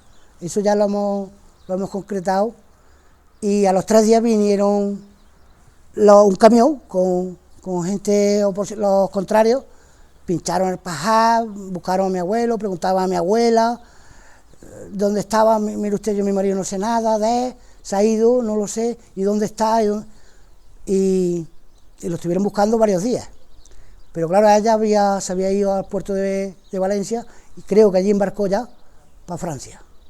Y allí en el puerto conoció a una mujer, porque creo que tenían que entrar como si fuera matrimonio. Conoció y ya se fue a Francia con aquella mujer para Francia.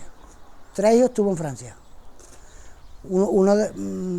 Luego hizo allí, bueno, si ya es por trabajo, hizo varias funciones. Fue peluquero.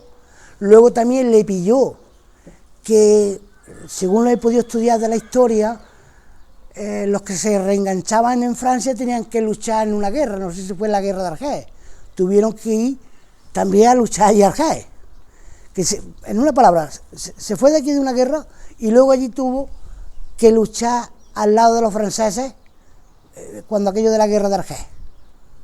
Después de estar en Francia, a los 40 años vino a España, cuando ya Franco, digamos, que se perdonaba a los que no tuvieran derramamiento de sangre, toda aquella historia, porque otra cosa, vino una vez, pero luego se tuvo que ir otra vez a Francia, porque todavía no estaba asentado el perdón, digamos, y tuvo que regresar ya en el año, no sé si fue en el 72, 73, o por ahí pudo venir. Estaba trabajando, era encargado de una fábrica allí en Francia, y entonces cuando en España emigraban a Francia, a otros países, mi padre fue allí a trabajar a Francia, y cuando dio los datos, y los datos de la mujer, pues contrastaron de que los apellidos contrastaban con la mujer de España, de mi abuela, y los apellidos de mi abuelo que estaba de encargado. Y entonces allí se conoció el yerno y el suegro, la combinación. Y entonces, como no había correspondencia, ni había nada, le preguntó mi abuelo, bueno, ¿y cómo estáis por España? Dice, tu mujer vive y tiene una hija, nació una niña, que es mi mujer, se llama Marina, que mi abuelo ni llegó a conocerla, porque como que se quedó embarazada. Pues cuando ya mi abuelo vino de Francia, tenía mi madre 40 años. 40 años tenía.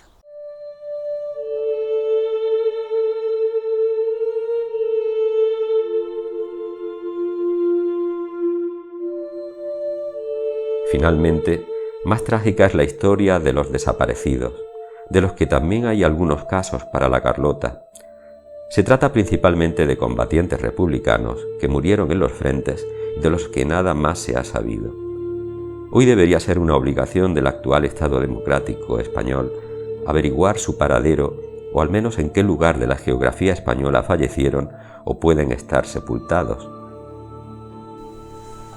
La historia de mi abuelo, Antonio Rivas Santiago, y es la historia de uno de los desaparecidos que tenemos aquí en la Carlota.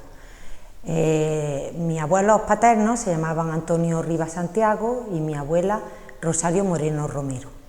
Ellos vivían en Granada, en Albuñol, y mi abuelo le tenía mucho odio porque había votado a la izquierda. Entonces, en aquellos tiempos, cuando la República y los votos, pues todo el mundo hablaba de política, y al hacerse notar de que había votado a la izquierda y también ser del sindicato de trabajadores, afiliado al sindicato de trabajadores de la tierra, la UGT, pues no encontraba trabajo, eran unos tiempos muy difíciles, había mucho odio entre las personas, los que habían votado a la derecha y los que habían votado a la izquierda, y por aquellos entonces, ante estas dificultades, mi abuelo ya tenía 3 hijos, pues se vio un poco obligado, entre comillas, por su ideología, a ingresar en el ejército republicano,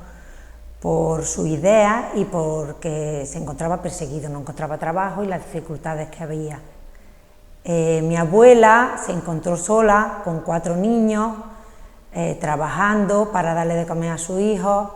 Ella contaba que tenía tanto miedo y tanto terror de que le quitaran a sus niños, que con una cuerda lo ató a los 4 debajo de la ropa para, por si ella se dormía en algún momento, que no le pudieran quitar ninguno de sus niños. A los meses llegó mi abuelo, que él venía enfermo, ya al terminar la guerra, y les comentó a su hijo mayor y a mi abuela que él iba en busca de unos amigos republicanos que habían estado con él en la guerra, que vivían en Écija, y que uno de ellos era médico. Entonces él iba con la esperanza de que este amigo médico pues lo curase.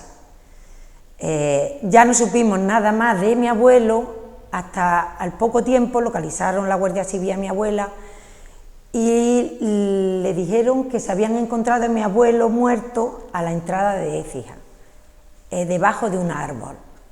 Cuando mi abuela preguntó que dónde estaba su marido, que quería verlo, que dónde estaba enterrado, pues le dijeron que se callase la boca y que firmase los papeles si quería que les dieran las pertenencias, y que si seguía preguntando que podían meterla en la cárcel.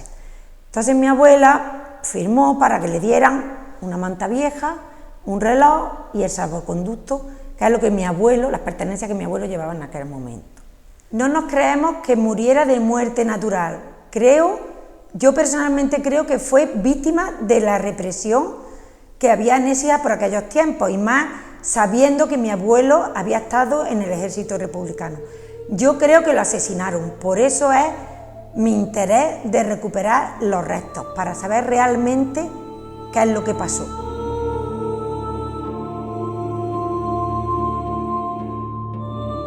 Como acaso especialmente triste cabe reseñar el de Juan Luque Mengual, un muchacho de Chica Carlota, que al estallar la guerra contaba con 18 años. Huido a la zona republicana por la Sierra de Córdoba, las últimas noticias que tuvo una amiga sobre él apuntaban a que se hallaba con unas fiebres muy altas en un hospital de la zona de Albacete. Su familia no volvería a saber nada más de él y su hermano moriría con la pena de no haberlo encontrado. Y así permanece la situación de este joven carloteño hasta hoy.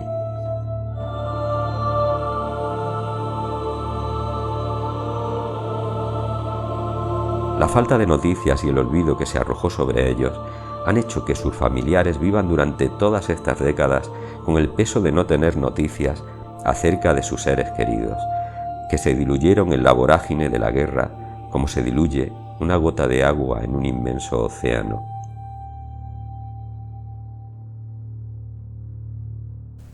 Creo que estamos en deuda con las generaciones actuales de estudiantes de enseñanza obligatoria, porque creo que tienen muchas ideas preconcebidas, muchas de ellas que le han dado en la misma familia, a través de las que ellos ven que la guerra civil y la posterior represión fueron quizás de menor envergadura de lo que realmente fueron.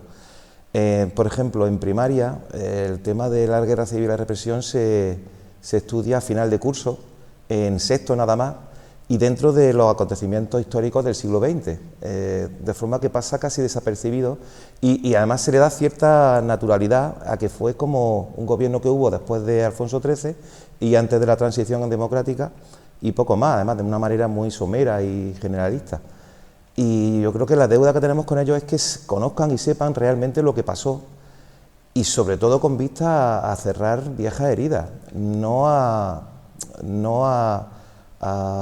aumentarlas, sino como se nos quiere contar últimamente, porque tened en cuenta que desde el conocimiento científico, porque la historia tiene sus fuentes escritas, gráficas y orales, es cómo podemos desentrañar qué ha sido un mito y cuál es la realidad. Tened en cuenta que durante todo el franquismo y posterior hubo una campaña de propaganda impresionante para hacernos creer la necesidad del golpe de Estado, cuando no fue tal. Realmente los acontecimientos y los disturbios sociales que hubo en la calle no fueron ni comparables a los que hubo durante la transición democrática, fueron de mucha menor escala. Pero sin embargo, todavía en las casas, sobre todo algunos abuelos, todavía justifican que aquello era necesario porque si no hubiera ardido España entera. realmente no fue así. Hay otra serie de mitos, como por ejemplo que Franco hizo posible que no entráramos en la Segunda Guerra Mundial. Eso fue mentira. En la entrevista que tuvo con Giles en Hendaya, todos sabemos, además a través de un testigo presencial, que realmente no entramos en la Segunda Guerra Mundial porque Giles no le daba lo que Franco pedía, si no hubiéramos entrado, cuando teníamos una España devastada. Y eso todavía se sigue utilizando como argumento, bueno, independientemente ya del tema de la creación de pantanos y demás. Entonces, ahí creo que los docentes tenemos un campo de actuación muy grande, pero tenemos un problema, y es cómo contamos esto a niños y jóvenes sin aterrorizarlos, o sea, sin causar un daño mayor del que queremos reparar. Porque tened en cuenta que estamos hablando de más de 500.000 personas muertas por muerte violenta. Estamos hablando de más de 100.000 personas que están todavía desaparecidas en cunetas y fosas comunes. Estamos hablando de mutilaciones, violaciones, maltratos, es decir, toda una serie de acontecimientos que, contados con su crudeza, pues creo que podemos espantar a los niños. Pero claro, si no lo hacemos tampoco, en alguna manera, contribuimos a la equidistancia que se quiere crear entre los dos bandos, cuando realmente no había dos bandos. Era un gobierno legalmente establecido y otro que se levantó en armas.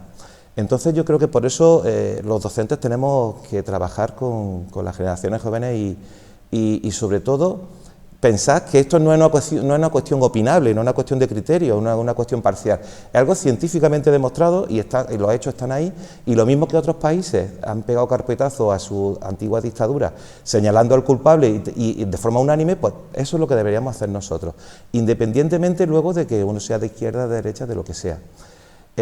Por último, me gustaría comentar que quizás los poderes públicos pudieran hacer algo a este respecto, y es considerar la memoria histórica y democrática como un ítem de educación en valores, y que se trabajara en la educación obligatoria como tal. Pensad que enlaza directamente con educación para la paz, con la coeducación y la erradicación del machismo, que también hablamos de la Constitución en los centros, y es un tema y un valor que tenemos en auge, y entonces por ahí sí sería interesante, se le daría mucha más importancia y realmente se superarían las dos Españas que todavía en la actualidad tenemos.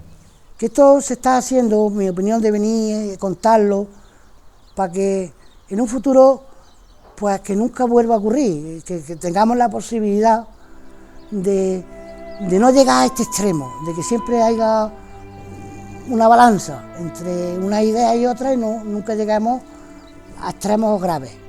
Yo he querido participar en este proyecto porque lo que pretendo es saber qué pasó realmente con mi abuelo.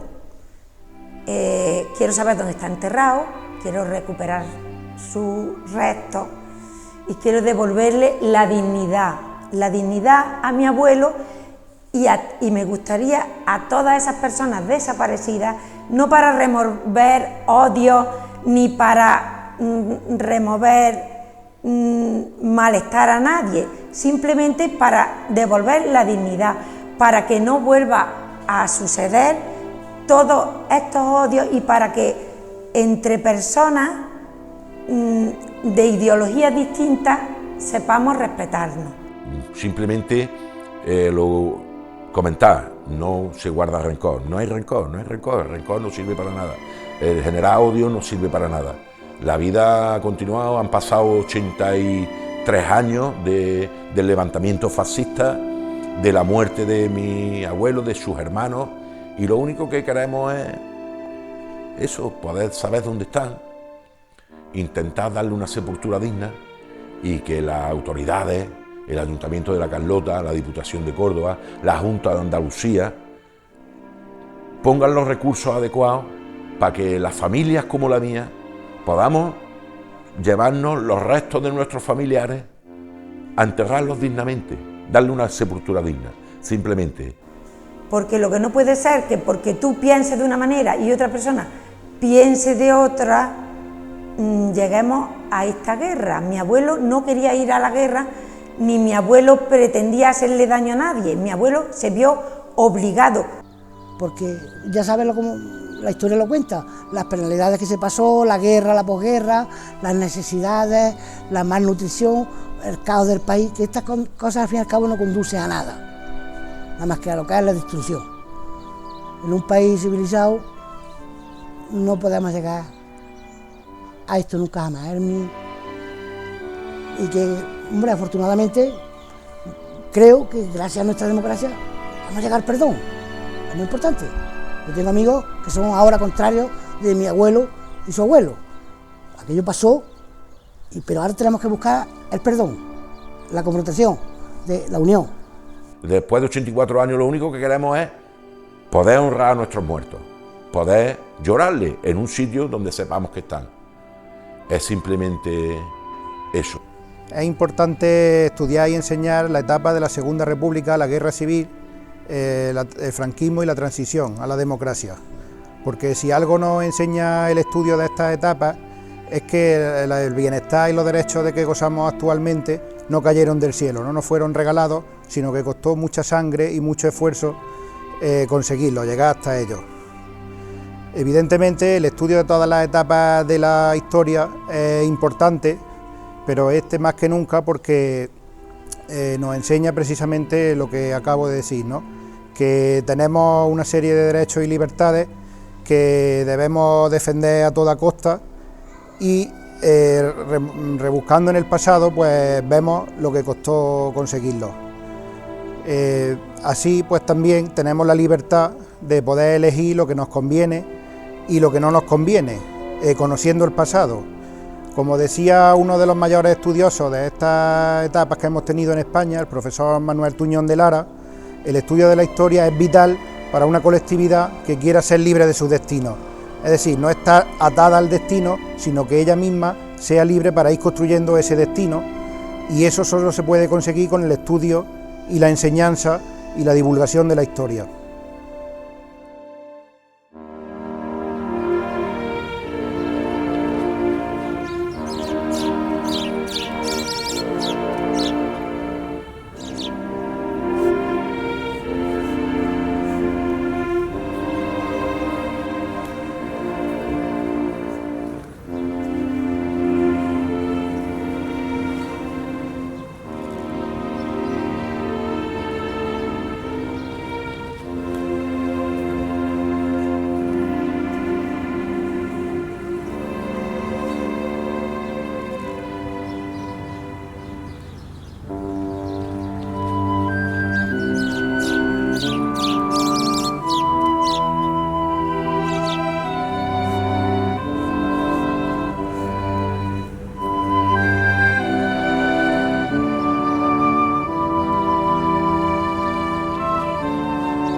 A la memoria de todos los carloteños y carloteñas represaliados durante la Guerra Civil Española, la Segunda Guerra Mundial y el franquismo.